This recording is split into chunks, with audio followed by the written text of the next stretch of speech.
지혜입니다. 이번 시간에는 교통사고와 산업재해를 전문으로 변호하시는 이려진 변호사님 모셨습니다. 안녕하세요. 네, 안녕하세요. 네, 첫 번째 질문은요.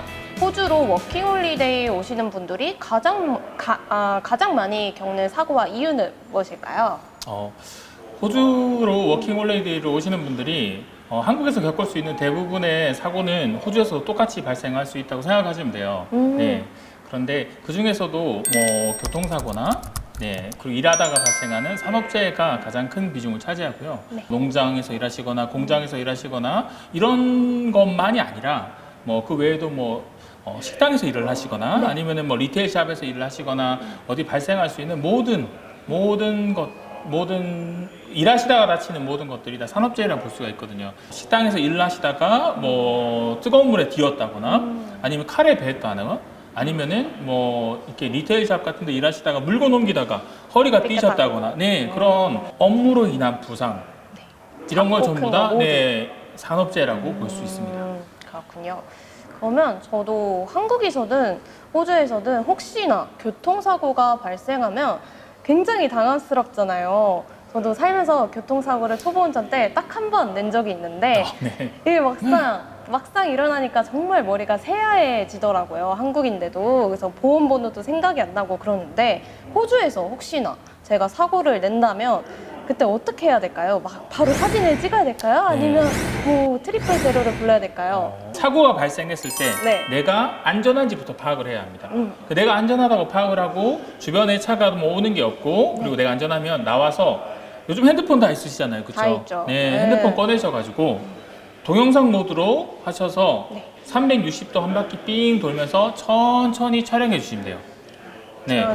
너무 오랫동안 하실 필요 없고 천천히 한 바퀴 돌면서 촬영해 주시면 되는데 그때 정말 많은 정보가 들어가요. 뭐 첫 번째로 그 당시 어떻게 사고가 났느냐, 사고의 뭐 양상이 바로 보이겠죠. 그쵸. 그리고 나서 그날 기후, 비가 내렸나 아니나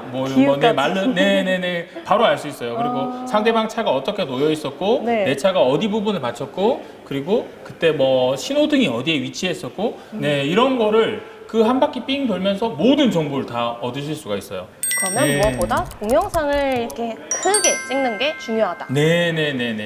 확실히 알겠습니다. 초반에 이제 시작하실 때 산업재해 관련돼서도 말씀을 주셨는데 교통사고에 비해서 발생 빈도가 낮다 보니까 사람들이 잘 모를 것 같아요. 저조차도 잘 모를 것 같은데 산업재해가 발생하면 이제 영어로 뭐라 설명해야 될지도 모르겠고 어렵잖아요. 혹시나 저희 같은 워홀러 유학생분들이 도움받을 수 있는 방법이 있을까요?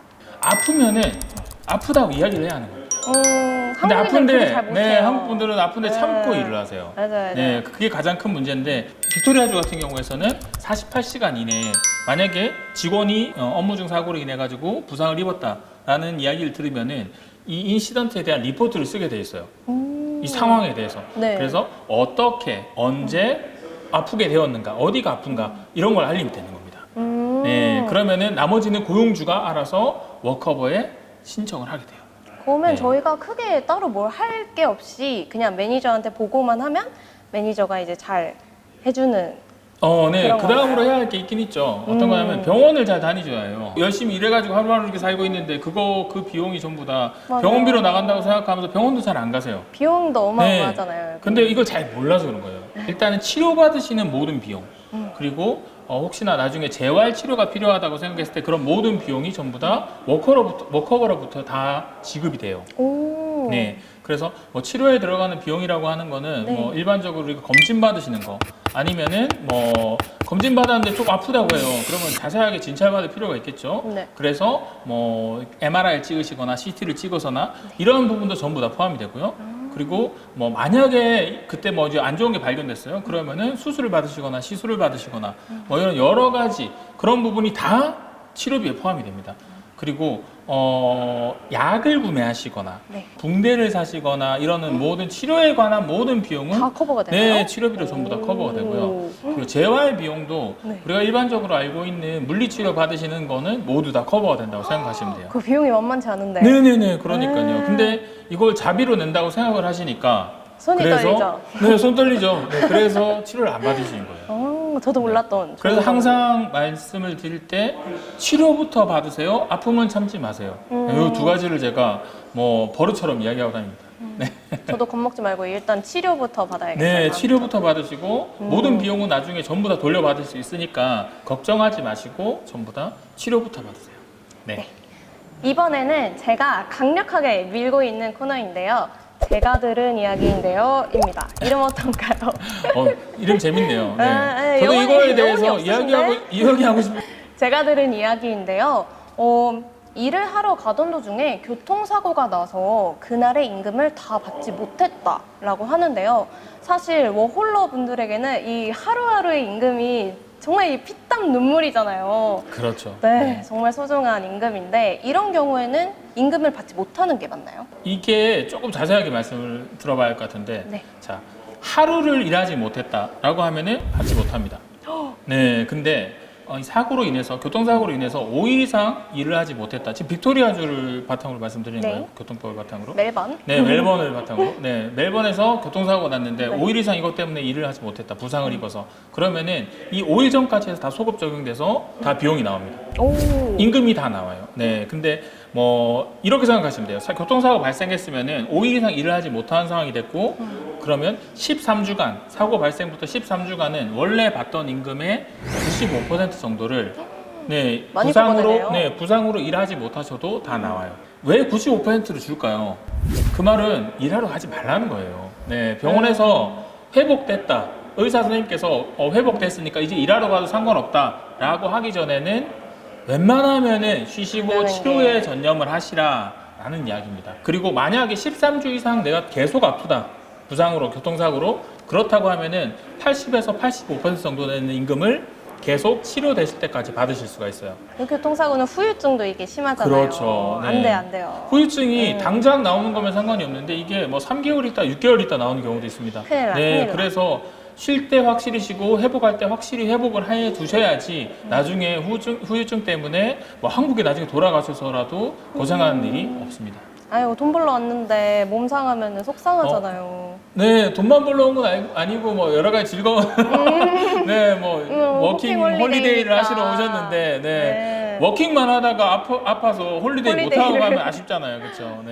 그러니까요. 네, 이번에 드릴 질문은요. 불법 취업 알선으로 인해서 피해가 많다고 많이 들었어요. 네, 그렇죠. 이런 경우를 피해 입지 않으려면 어떻게 해야 될까요? 아무데나 그렇게 많은 돈을 주지 않아요.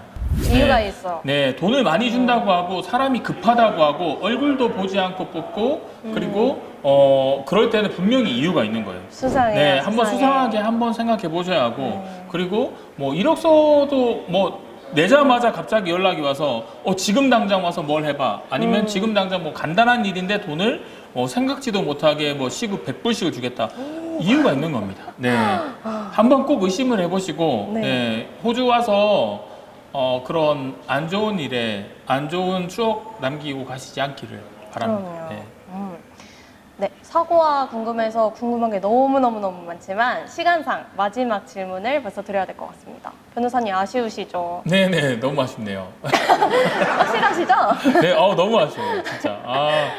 네. 마지막 질문은 이제 개인 간의 송금이나 또 개인 간의 환전으로 인해서 발생하는 피해가 많다고 들었어요. 저도 주변에서 정말 많이 들었는데 이런 상황을 피하려면 어떻게 하는 게 좋을까요, 변호사님? 송금을 하실 때 조금이라도 이익을 보기 위해서 내가 힘들게 번 돈인데 조금이라도 이익을 보기 위해서 이렇게 한다는 거 너무 잘 알고 있어요. 근데 그렇게 하시면서 발생하는 여러 가지 불이익이나 위험한 상황은 그걸 본인이 감수하셔야 하는 거예요. 변호사로서는 웬만하면은 합법적인 어플이나 아니면 합법적인 송금 방법을 사용하시기를 권하는 거고 이렇게 개인 간의 송금을 하실 때는 네. 뭐 최소한 서로 만나서 하시거나 아니면 최소한 서로 어느 상황인지 확인을 하시고 믿을 만한 사람인지 보시고 하시는 게 좋아요. 그렇다면은 개인 간의 환전은 안 하는 것이 좋고 가능하면 수수료 조금 더 내더라도 안전한 어플을 쓰자. 그렇죠. 네. 이렇게 되겠습니다. 네, 제가 뭐 어플을 그렇게 뭐 광고하는 건 아닙니다. 네, 이제 저도 혹시나 사고를 당하면 당황하지 않고 어떻게 해야 할지 확실히 알겠습니다. 네. 감사합니다, 변호사님. 네, 감사합니다. 네.